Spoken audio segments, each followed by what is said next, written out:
지성적 회심. 알리스터 맥그레스 지음. 홍병룡 옮김. 생명의 말씀사. 5장. 1970년 12월 19일 금요일. 나는 어머니와 여동생과 함께 늦은 아침 식사를 하러 내 침실에서 계단을 후다닥 내려갔다. 그동안 옥스퍼드로부터 어떤 소식을 받을 수 있을지 궁금했고, 내주 초까지 무언가를 듣게 되길 기대하고 있었다. 옥스퍼드에서 면접을 본 내 친구들 중에 여태껏 소식을 들은 학생이 없었기 때문에 나도 크게 염려하지는 않았다. 스탠리 워랄은 혹시 그가 도움을 줄 수 있을지 모른다고 하면서 우리에게 소식을 듣는 즉시 그의 집으로 전화를 하라고 요청했었다. 아침 식사 후 나는 머리를 식힐 겸 산책을 했다. 올드 스팀보트 퀘이에 이르는 코일 하류 쪽으로 걸은 후 강을 건너 핀브로그 길을 따라 돌아왔다. 1시간 후에 집에 돌아오니 어머니가 내 앞으로 크리스마스 카드 한 장이 왔다고 알려주었다. 나는 부엌 식탁에 놓인 손글씨 봉투를 집어들었다. 크리스마스가 무척 가까워서 나도 어머니처럼 내 친구가 보낸 카드인 줄 알았다. 그런데 내가 모르는 손글씨였다. 그때 옥스퍼드라는 소인이 찍힌 것을 알아챘다. 이것은 분명 크리스마스 카드가 아니었다. 나는 앉아서 망설이며 봉투를 열었다. 제레미 놀스가 손글씨로 쓴 단 2문장이 눈에 들어왔다. 축하하네. 웨드엠에서 나에게 전공 장학금을 준다는 것이었다. 어머니는 그 편지를 읽고 어리둥절해했다. 이제 네가 옥스퍼드 대학교에 들어가게 되었다는 뜻이니? 라고 물었다. 나는 무슨 뜻인지 확실히 알 수가 없었다. 그때 우리 교장 선생님이 그 편지를 해석할 수 있다는 생각이 떠올랐다. 10분 후 나는 스탠리 워랄에게 전화했다. 워랄은 더할 나위 없이 좋아했다. 그렇다. 그것은 내가 옥스퍼드에서 화학을 공부할 수 있을 자리를 얻었다는 뜻이었다. 사실 나는 자리를 확보한 것보다 더한 일을 해냈다. 장학금을 받은 것은 재정적으로 도움이 될 뿐 아니라 실력을 인정받았다는 표시이기도 했다. 이제 나는 가장 재능 있는 신입생의 한 명으로 선발되어 옥스퍼드에 가게 될 것이다. 나는 면접을 잘 보지 못했다고 느끼고 있던 터라 이를 납득하기가 어려웠다. 내가 워랄에게 이런 속마음을 털어놓자 그는 웃으면서 자기는 그와 같은 소식을 진작에 기대하고 있었다고 설명했다. 그는 케브레 미킨스 박사로부터 전화를 받았는데 내용인즉 웨드엠이 나를 다른 칼리지로 방출하지 않을 것인즉 케블이 나에게 장학금을 줄 수 없어 미안하다는 것이었다. 워랄은 그들이 나에게 장학금을 주고 싶었기 때문에 그랬던 것으로 이해했다. 교장 선생님은 나의 합격을 축하한 후 이번 학기의 남은 기간 동안 메소디에서 나를 만나길 고대한다고 말했다. 비로소 나는 확신을 갖고 어머니에게 놀스의 편지가 무슨 뜻인지를 알렸다. 나는 정말로 옥스퍼드 대학교에서 자리를 얻었던 것이다. 어머니는 일터에 있는 아버지에게 전화해 그 모든 과정을 설명했고, 그날 저녁 아버지가 특별 행사를 위해 간직해온 오래된 아스티 스푸만테 한 병을 가지고 왔다. 지난 몇 년 동안 우리 가정에 크게 흥분할 만한 일이 없었던 터라 아버지는 이번이 그 포도주를 열기에 적합한 때라고 판단했던 것이다. 그 미지근한 발포 포도주를 함께 마신 것은 다운 패트릭에서의 가장 생생한 추억 중 하나로 남아있다. 그날 우리가 사용한 유리잔들을 나는 아직도 간직하고 있다. 이튿날 나는 웨드햄 칼리지의 학장인 스튜어트 햄프셔로부터 공식적으로 자연과학 분야 전공 장학금을 수여한다는 내용의 편지를 받았다. 나는 1971년 1월에 메소디로 돌아갔다. 이제는 어떤 시험에 대한 부담도 없이 남은 6달 동안 고급 생물학, 독일어와 러시아어를 공부하는 데 집중하면서 학교의 뛰어난 언어학습 시설을 활용할 수 있었다. 레이드 박사가 자신이 소유하고 있던 과학용 독일어에 관한 교재 한 권을 나에게 선물로 줘서 그 덕분에 나는 일상 독일어에서 좀 더 전문적인 독일어를 공부할 수 있었다. 또한 나는 학교의 전문가용 과학 도서실을 이용할 수 있을 뿐더러 중앙도서관에 비치된 더 많은 자료들, 특히 내가 A레벨 생물학 과목을 택했더라면 공부하게 되었을 자료들을 마음껏 섭렵할 수 있었다. 자연스럽게 나는 계속 마르크스주의에 관한 문헌을 읽었고, 따라서 그 이념의 핵심 내용을 파악하고 그것이 제시하는 실제에 대한 큰 그림을 좀 더 알게 되었다. 하지만 이후 사태가 예상치 못한 방향으로 전환되었다. 나는 생물학 관련 서적 읽기를 끝낸 후 과학 도서실의 다른 구역을 탐색하기 시작했다. 거기에는 에딩턴의 물리적 세계의 본질과 제임스 진의 신비로운 우주와 같은 고전들을 포함한 중요한 소장 도서들이 꽤 있었다.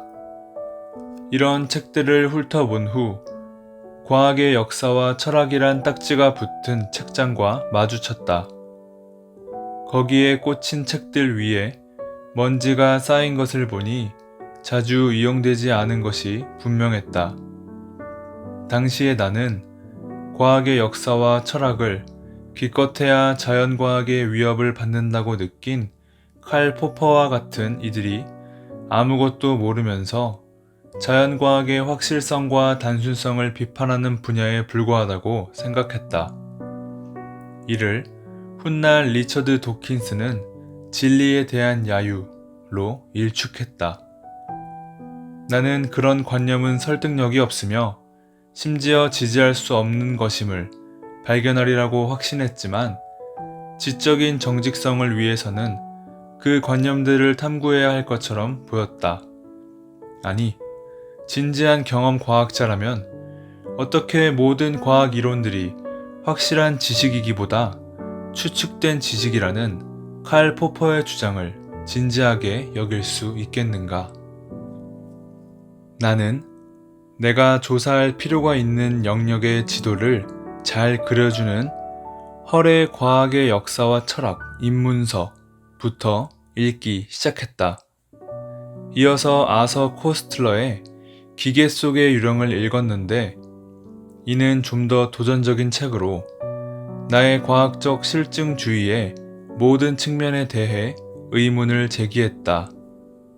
여기서 나는 다음과 같은 인상적인 선언을 읽었다. 과학의 진보는 고대의 사막길처럼 한때 영원한 생명을 소유한 듯 보였던 버려진 이론들의 표백된 해골들로 온통 뒤덮여 있다. 이후 몇 주에 걸쳐 과학적 실증주의자들이 왜 과학의 역사와 철학에 관여하는 것을 회피하는지 그 이유가 나에게 분명해졌다. 만일 한때 폭넓은 지지를 받았던 과학 이론들이 지금은 우월한 대안들로 대체되었다면 이 새로운 이론들에 장차 무슨 일이 일어날지 과연 누가 예측할 수 있겠는가? 이 이론들이 과거에 밀어낸 그 이론들보다 더 나을지 몰라도 이는 이 이론들이 옳다는 것을 의미하는가? 이것들은 최후의 안식처이기보다는 다른 무언가로 향하는 일시적인 기항지가 아닐까? 어쨌든 20세기의 첫 10년 동안 지배했던 과학적 이론은 오늘날의 우주가 과거에 늘 존재했던 우주와 다소 동일하다는 것이었다. 그런데 한때 유행했고 믿을 만하다고 여겨졌던 이 견해는 보통 빅뱅으로 알려진 우주 기원론의 급부상으로 퇴색되고 말았다.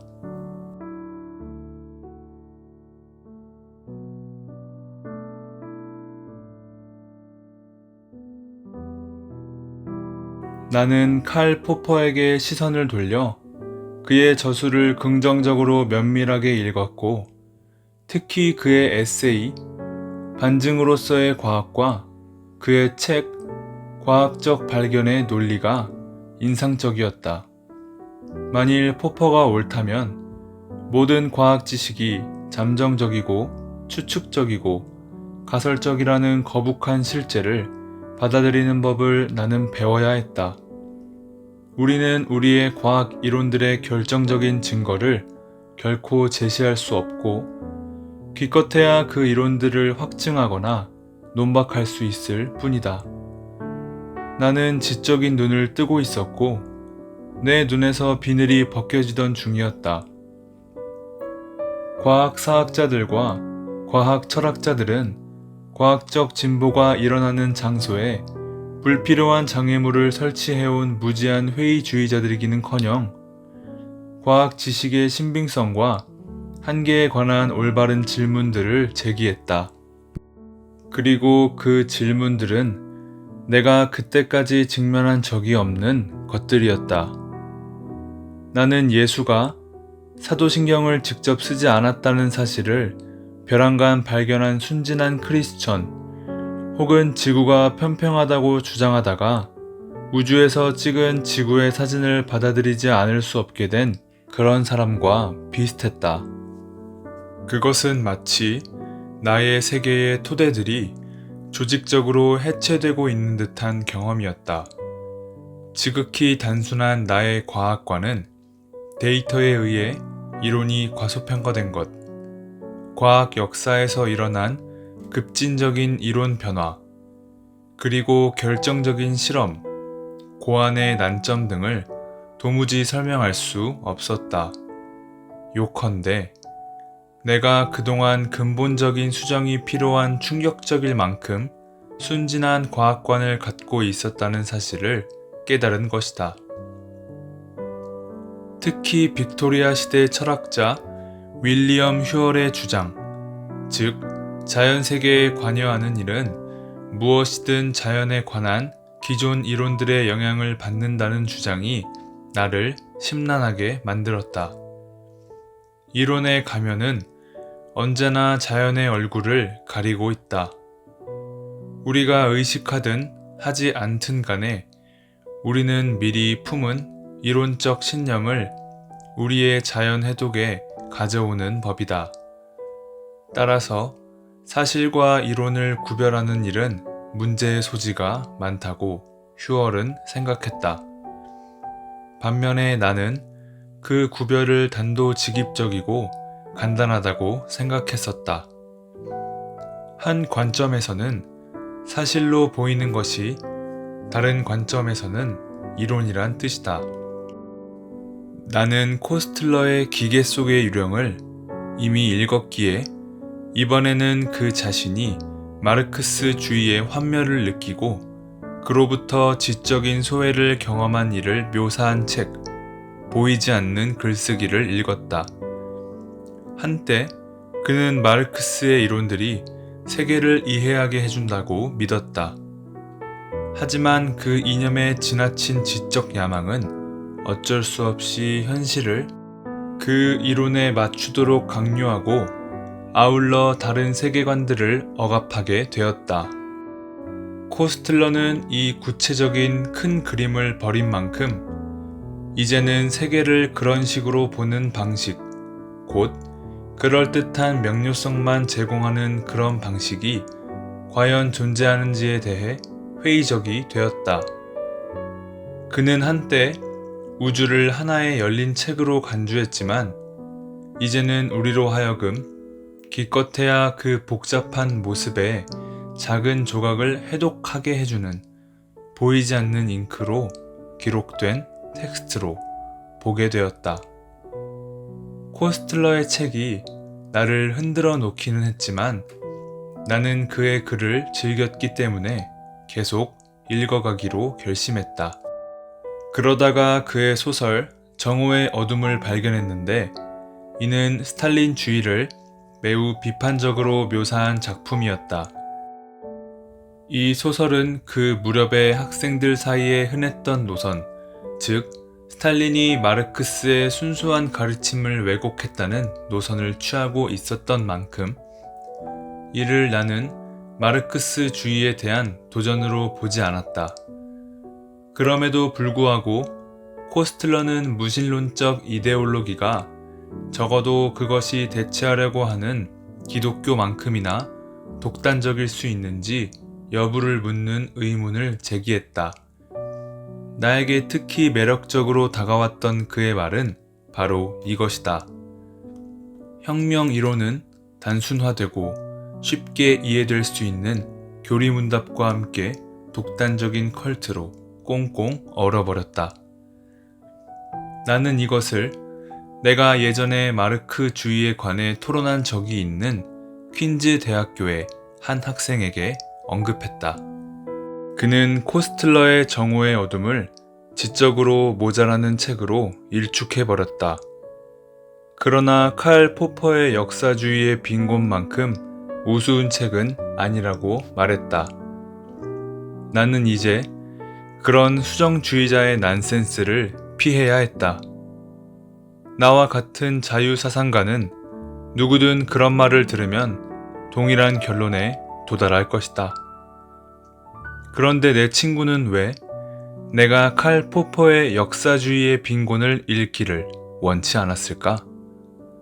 그 친구가 그토록 위협을 느끼게 만든 내용은 과연 무엇일까? 나는 금서의 매력을 즐기며 학교 도서관에서 칼 포퍼의 책을 찾아 읽기 시작했다. 자연과학에 대한 포퍼의 접근에 기반을 둔 그 기본 논지는 마르크스주의가 스스로 과학적 이론으로 자처했으나 왜곡의 가능성을 스스로 열어놓음으로써 자기 비판적인 이론이 되는데 실패했다는 것이다. 마르크스주의가 사회주의의 역사적 불가피성을 주장할지 몰라도 사실 이것은 아직 반증되지 않은 하나의 가설에 불과했다. 나는 내 친구가 이 저술을 그의 금서 목록에 포함시킨 이유를 알 수 있었다. 아울러 포퍼가 뚜렷한 논점을 개진했다는 것도 알 수 있었다. 바로 내 친구가 내가 알길 원치 않았던 논점들이다. 포퍼는 물론 여기서 비판에 대해 열려 있었다. 그럼에도 불구하고 그는 내가 마르크스주의의 미몽에서 깨어나는 과정의 출발점을 장식한 좀 더 비판적인 태도를 취하도록 나를 격려해 주었다. 그리하여 나는 마르크스주의를 규범적인 큰 그림으로 보는 입장에서 멀어졌고 그것을 오히려 유용한 문화 분석의 도구로 우리의 사회적 맥락이 우리의 사고방식에 미치는 영향을 강조하는 사상으로 보기 시작했다. 그것은 따라서 현실의 어떤 측면들을 다루는 지엽적인 그림이었다.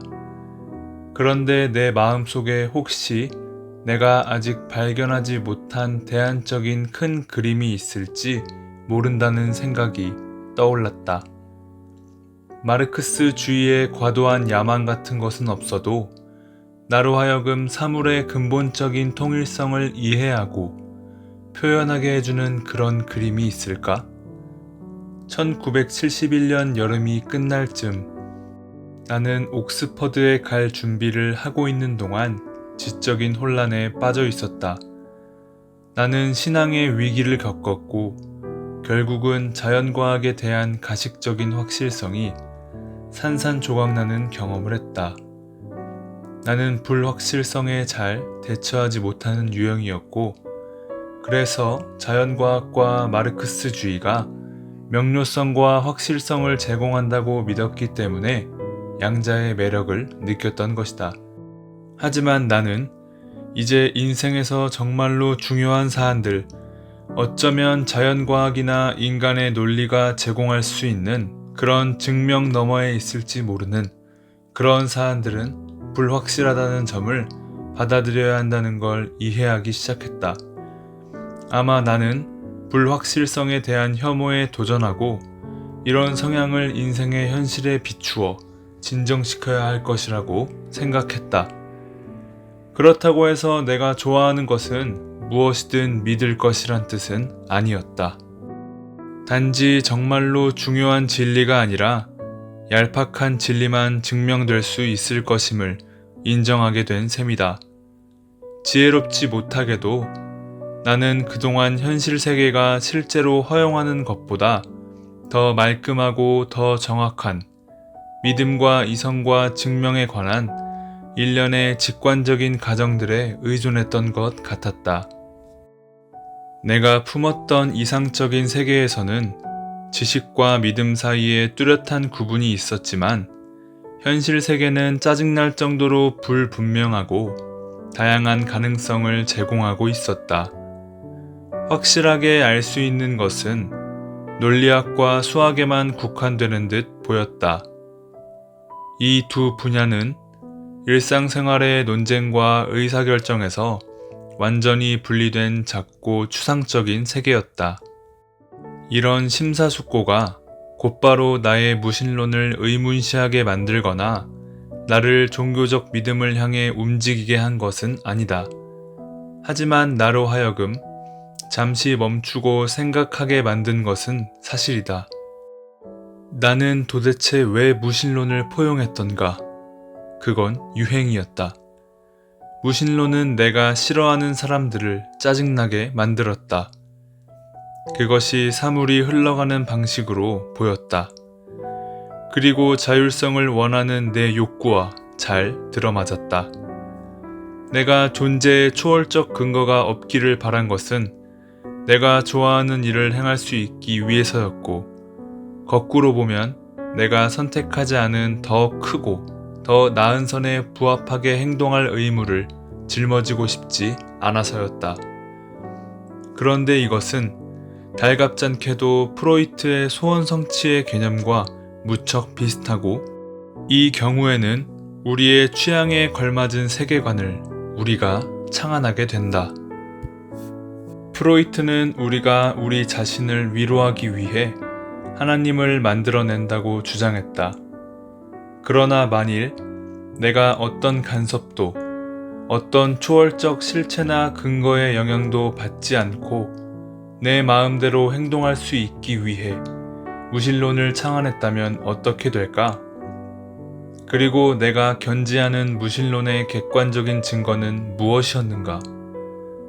내가 종교적 신앙을 묵살한 것은 그것이 입증될 수 없기 때문이었다.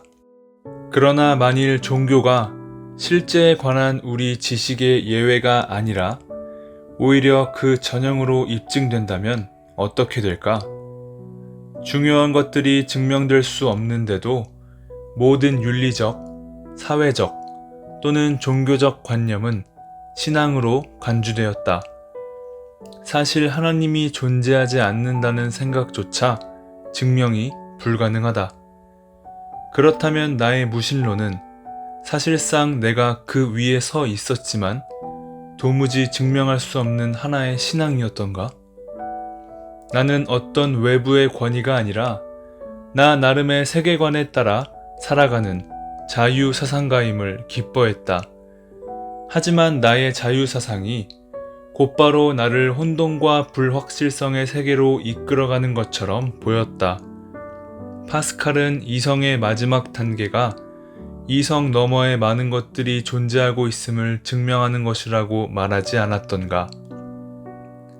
내가 러셀의 서양 철학사에서 발견한 한 문장은 비록 내가 직면했던 불편한 질문들을 충분히 다루는 데는 실패했지만 나에게 희망을 주었다.